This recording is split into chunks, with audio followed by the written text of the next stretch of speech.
Roda a vinheta!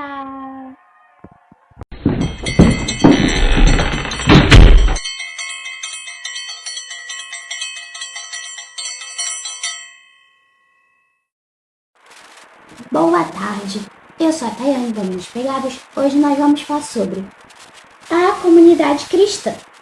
Da multidão dos que creram, era um o coração e a alma. Ninguém considerava exclusivamente sua nenhuma das coisas que possuía. Tudo, porém, lhes era comum.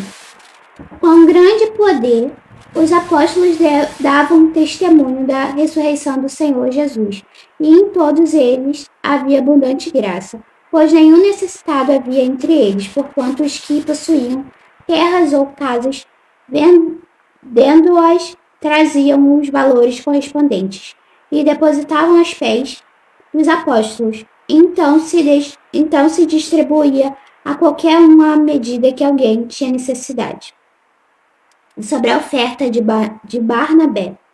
José, a quem os apóstolos deram o sobrenome de Barnabé, que quer dizer filho de exortação, levita natural de Chipre, como tivesse um campo, vendendo-o, trouxe o preço e o depositou aos pés dos apóstolos. Estarei explicando. Os versículos 32 a 37 contêm um novo resumo do caráter da primitiva comunidade cristã, semelhante ao de Atos 2, do 42 ao 47, que diz assim: perseveravam na doutrina dos apóstolos, na comunhão, no partir do pão e nas orações. Em cada alma havia temor, e muitos prodígios e sinais eram feitos por intermédio dos apóstolos. Todos os que creram estavam juntos e tinham tudo em comum. Vendiam as suas propriedades e bens, distribuindo o produto entre todos, à medida que alguém tinha necessidade.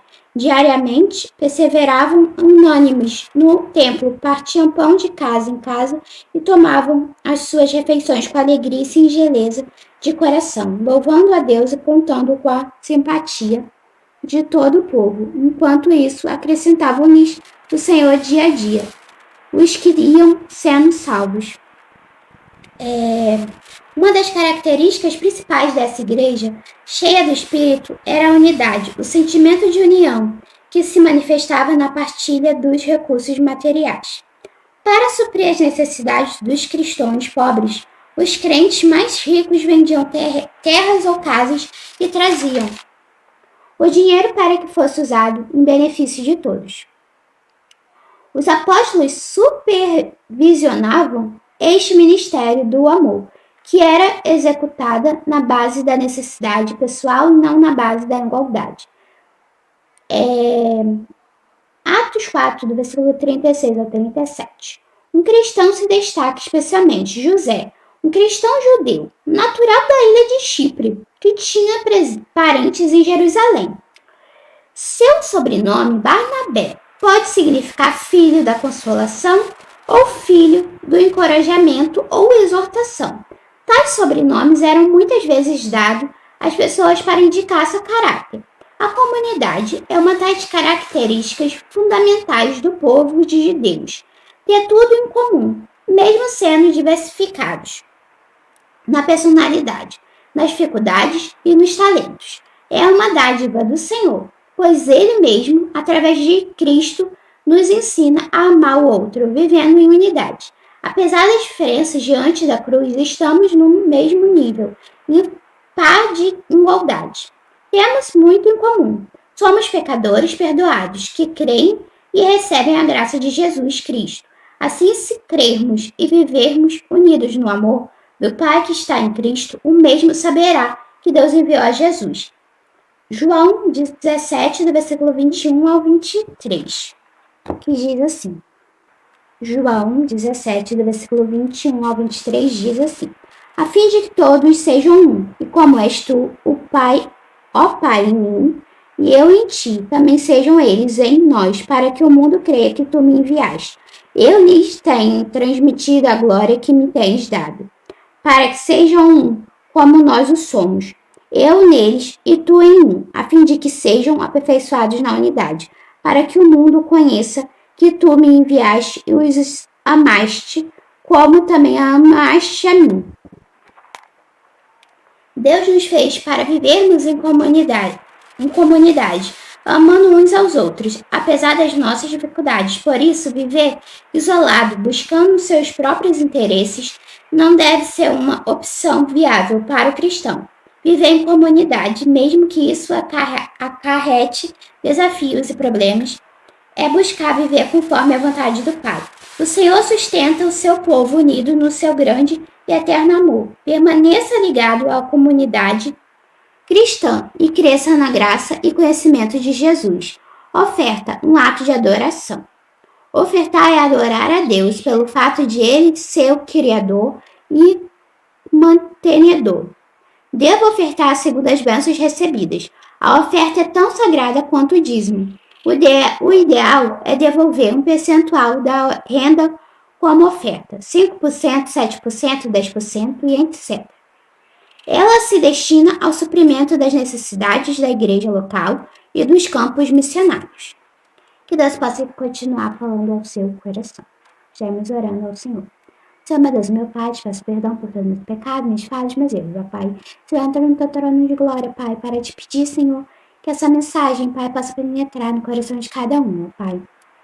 E te pedir, Pai, que você esteja abençoando a vida de cada um, Senhor. Que o Senhor possa fazer a sua vontade, Pai, na vida de cada um. É isso que nós pedimos e já te agradecemos, Senhor, da vitória em Cristo Jesus, que vive e que reina para todos sempre. Amém, amém. Hoje estarei explicando sobre Atos 4, do versículo 32 ao 37. A vida na igreja era profundamente marcada pela comunhão. Eles se organizaram de forma que todos crescessem juntamente sem nenhuma necessidade. A atuação do poder de Deus era notória. Entre eles, além dos milagres, havia um ambiente de amor e devoção que fazia daquela igreja uma porção do céu na terra. A oferta de Barnabé. Atos 4, do versículo 36 ao 37. Uma das grandes riquezas da comunidade cristã do primeiro século foram as referências, e uma delas é Barnabé, um homem de Deus que é importante para o nosso crescimento ainda hoje. Quem foi Barnabé? Seu nome era, na verdade, José, e ele era filho de pais judeus, descendentes da tribo de Levi e natural de Chipre, uma das maiores ilhas do mar Mediterrâneo, com 238 quilômetros de comprimento e 24,64 quilômetros de largura. José era uma pessoa tão amorosa, companheira e parecida com Jesus que a comunidade cristã e os apóstolos mudaram seu nome para Barnabé. O nome tem tudo a ver com ele. Significa filho de consolação, filho de exortação ou filho de encorajamento. Atos 4, do versículo 36 ao 37. Isso nos ajuda a perceber que ele não vivia de aparência. A começar que a igreja naturalmente passou a chamá-lo dessa forma por causa de seu comportamento. Barnabé era um cristão focado no próximo, liberal, o reino de Deus e a igreja ocupavam a prioridade de sua vida. A prova disso, ele vendeu uma propriedade e entregou o valor como oferta.